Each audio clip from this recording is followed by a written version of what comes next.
The Sleeping Beauty in the Wood by Charles Perrault. Narrated by Emma Heap. Once upon a time there lived a king and queen who were grieved.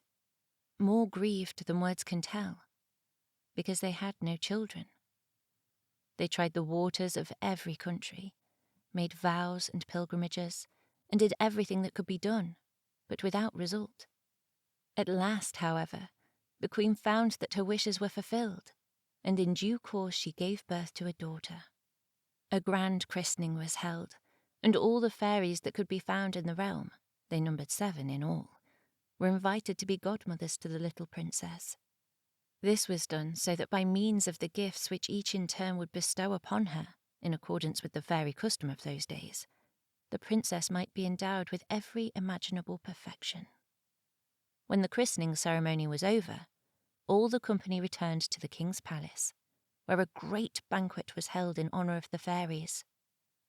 Places were laid for them in magnificent style, and before each was placed a solid gold casket containing a spoon, fork, and knife of fine gold, set with diamonds and rubies.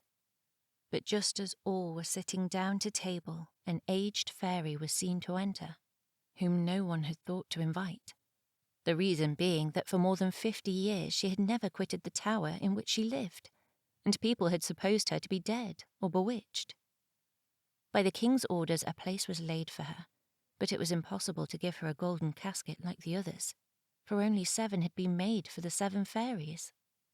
The old creature believed that she was intentionally slighted, and muttered threats between her teeth. She was overheard by one of the young fairies, who was seated nearby. The latter, guessing that some mischievous gift might be bestowed upon the little princess, hid behind the tapestry as soon as the company left the table. Her intention was to be the last to speak, and so to have the power of counteracting, as far as possible, any evil which the old fairy might do.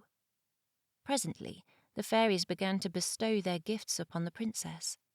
The youngest ordained that she should be the most beautiful person in the world.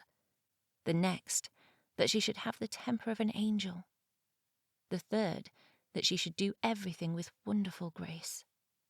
The fourth, that she should dance to perfection. The fifth, that she should sing like a nightingale. And the sixth, that she should play every kind of music with the utmost skill. It was now the turn of the aged fairy. Shaking her head, in token of spite rather than of infirmity, she declared that the princess should prick her hand with a spindle, and die of it. A shudder ran through the company at this terrible gift. All eyes were filled with tears. But at this moment, the young fairy stepped forth from behind the tapestry. "Take comfort, your majesties," she cried in a loud voice. "Your daughter shall not die. My power, it is true, is not enough to undo all that my aged kinswoman has decreed. The princess will indeed prick her hand with a spindle, but instead of dying she shall merely fall into a profound slumber that will last 100 years. At the end of that time, a king's son shall come to awaken her." The king, in an attempt to avert the unhappy doom pronounced by the old fairy, at once published an edict forbidding all persons, under pain of death, to use a spinning wheel or keep a spindle in the house. At the end of 15 or 16 years, the king and queen happened one day to be away on a pleasure bent. The princess was running about the castle, and going upstairs from room to room, she came at length to a garret at the top of a tower, where an old serving woman sat alone with her distaff, spinning. This good woman had never heard speak of the king's proclamation forbidding the use of spinning wheels. "What are you doing, my good woman?" asked the princess. "I am spinning, my pretty child," replied the dame, not knowing who she was. "Oh, what fun!" rejoined the princess. "How do you do it? Let me try and see if I can do it equally well." Partly because she was too hasty, partly because she was a little heedless, but also because the fairy decree had ordained it. No sooner had she seized the spindle than she pricked her hand and fell down in a swoon. In great alarm, the good dame cried out for help. people came running from every quarter to the princess. They threw water on her face, chafed her with their hands, and rubbed her temples with the royal essence of Hungary. But nothing would restore her. Then the king, who had been brought upstairs by the commotion, remembered the fairy prophecy. Feeling certain that what had happened was inevitable, since the fairies had decreed it, he gave orders that the princess should be placed in the finest apartment in the palace, upon a bed embroidered in gold and silver. You would have thought her an angel, so fair was she to behold. The trance had not taken away the lovely colour of her complexion. Her cheeks were delicately flushed, her lips like coral. Her eyes indeed were closed, but her gentle breathing could be heard, and it was therefore plain that she was not dead. The king commanded that she should be left to sleep in peace until the hour of her awakening should come. When the accident happened to the princess, the good fairy who had saved her life by condemning her to sleep 100 years was in the kingdom of Mataquin, 12,000 leagues away. She was instantly warned of it, however, by a little dwarf who had a pair of 7-league boots, which are boots that enable one to cover 7 leagues at a single step. The fairy set off at once, and within an hour her chariot of fire, drawn by dragons, was seen approaching. The king handed her down from her chariot, and she approved of all that he had done, but being gifted with great powers of foresight, she bethought herself that when the princess came to be awakened, she would be much distressed to find herself all alone in the old castle. And this is what she did. She touched with her wand everybody, except the king and queen, who was in the castle. Governesses, maids of honour, ladies-in-waiting, gentlemen, officers, stewards, cooks, scullions, errand-boys, guards, porters, pages, footmen.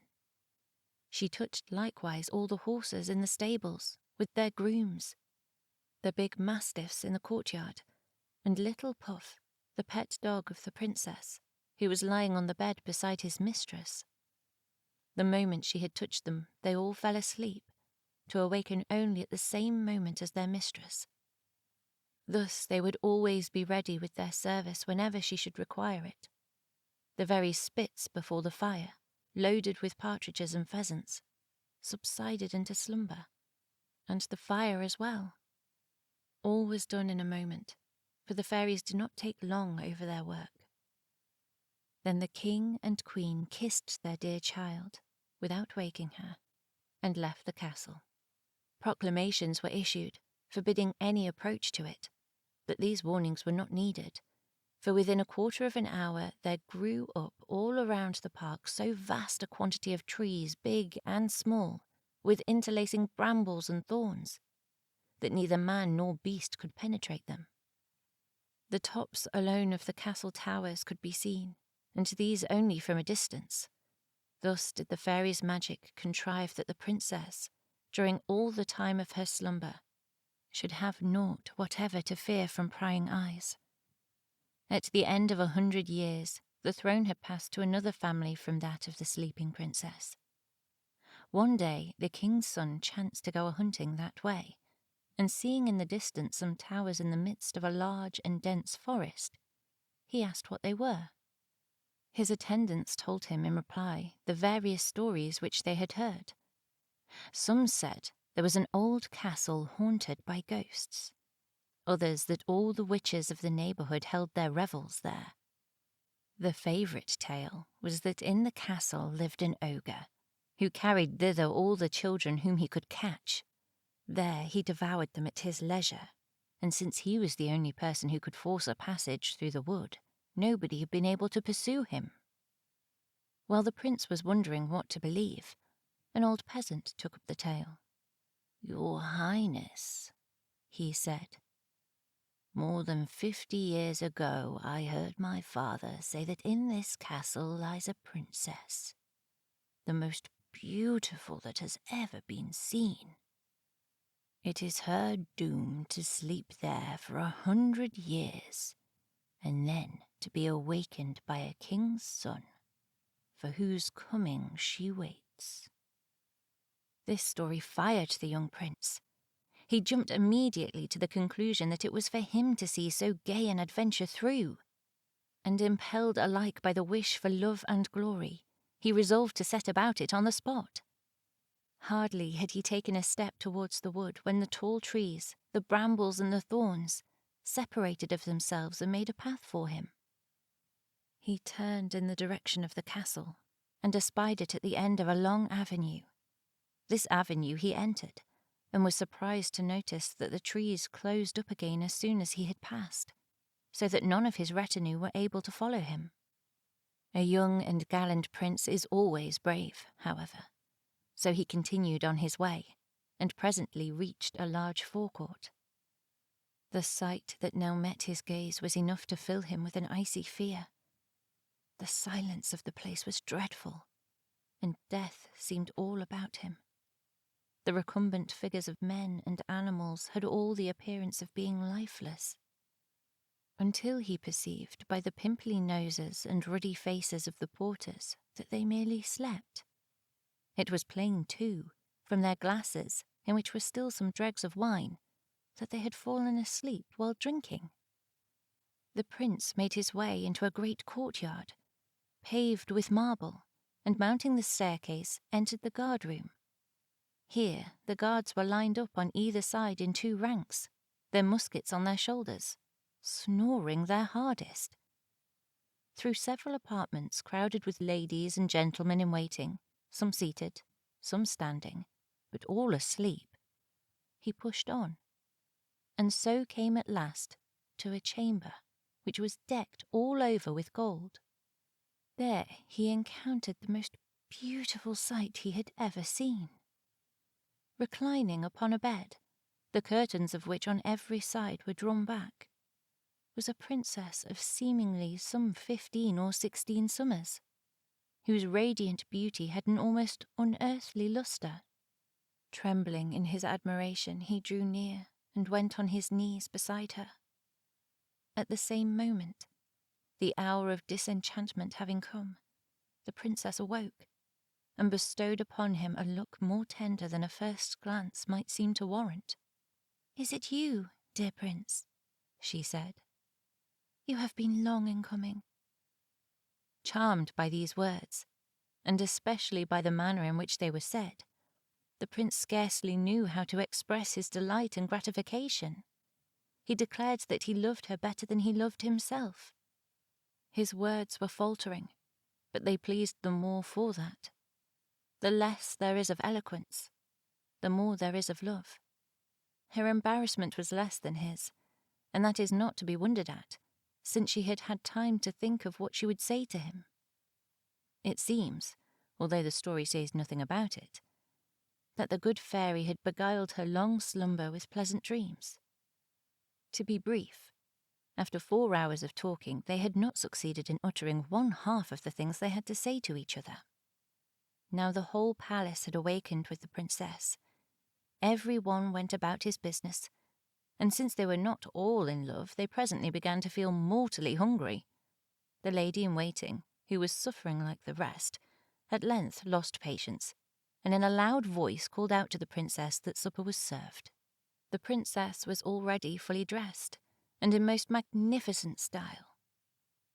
As he helped her to rise, the prince refrained from telling her that her clothes, with the straight collar which she wore, were like those to which his grandmother had been accustomed, and in truth, they in no way detracted from her beauty.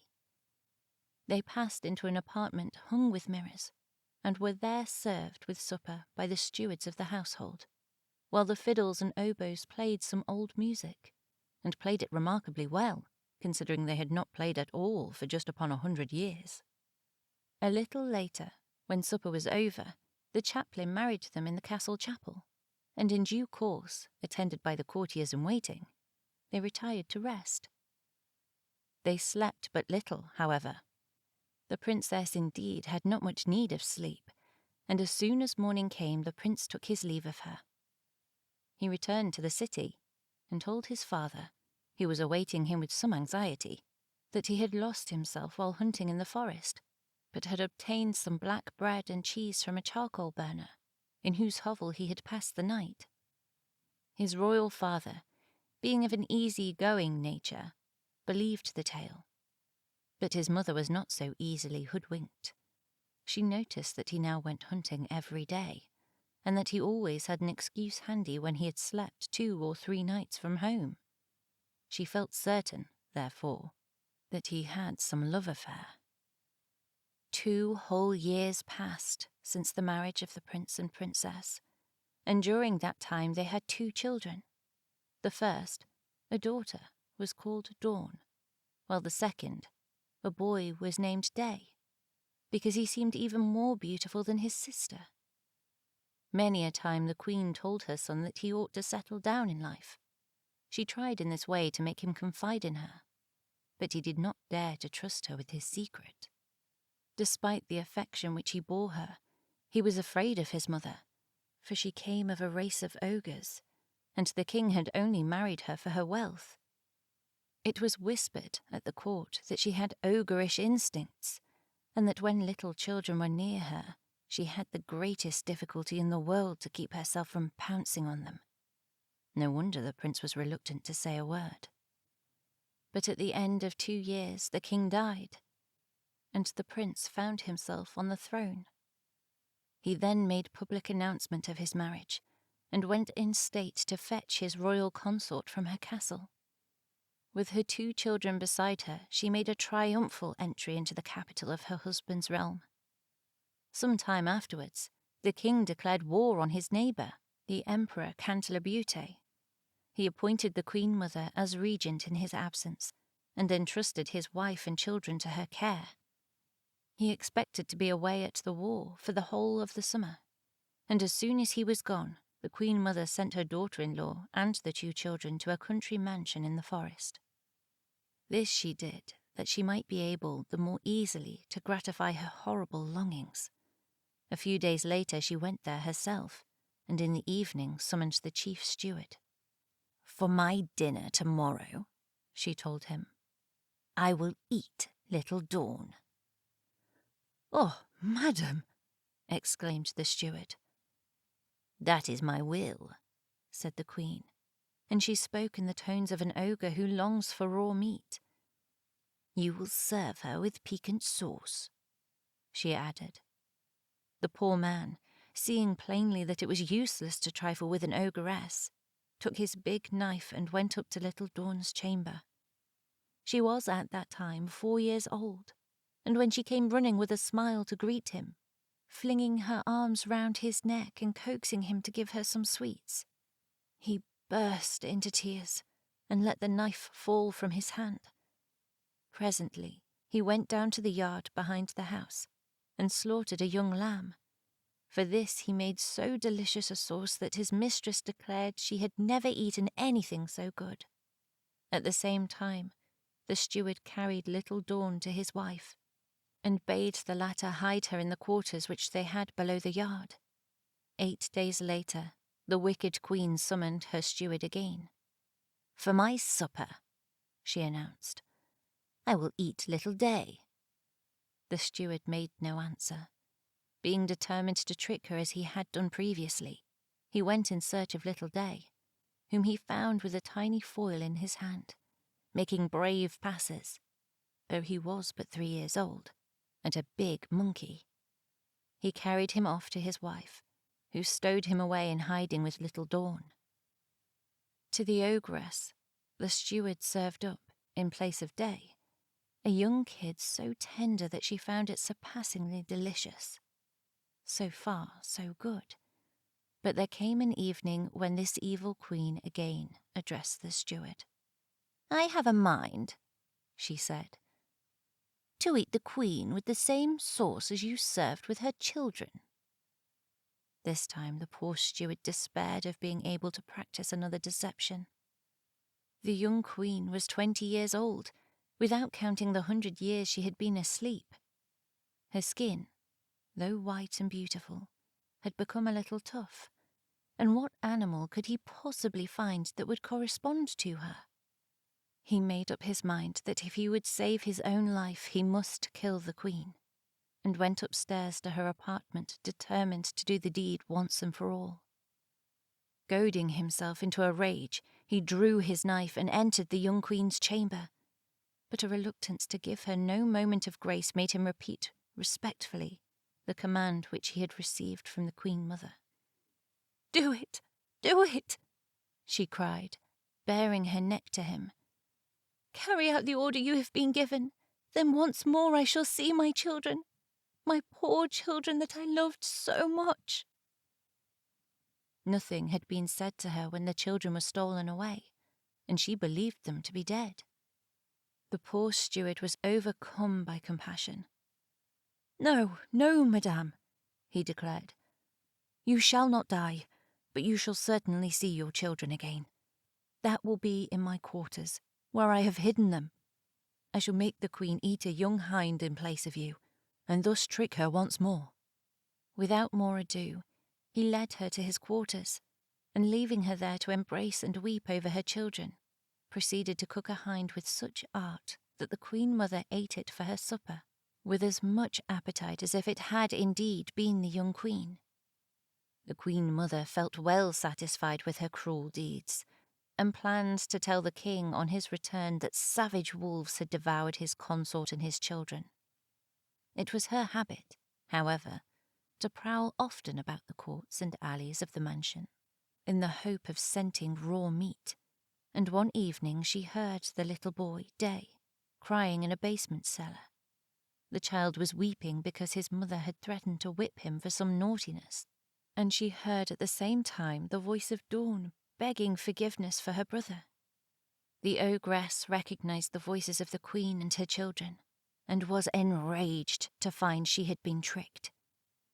The next morning, in tones so affrighting that all trembled, she ordered a huge vat to be brought into the middle of the courtyard. This she filled with vipers and toads, with snakes and serpents of every kind, intending to cast into it the queen and her children, and the steward with his wife and serving girl. By her command, these were brought forward, with their hands tied behind their backs. There they were, and her minions were making ready to cast them into the vat, when into the courtyard rode the king. Nobody had expected him so soon, but he had travelled post-haste. Filled with amazement, he demanded to know what this horrible spectacle meant. None dared tell him, and at that moment the ogress, enraged at what confronted her, threw herself head foremost into the vat, and was devoured on the instant by the hideous creatures she had placed in it. The king could not but be sorry, for after all she was his mother. But it was not long before he found ample consolation in his beautiful wife and children. The end. This has been The Sleeping Beauty in the Wood by Charles Perrault, narrated by Emma Heap.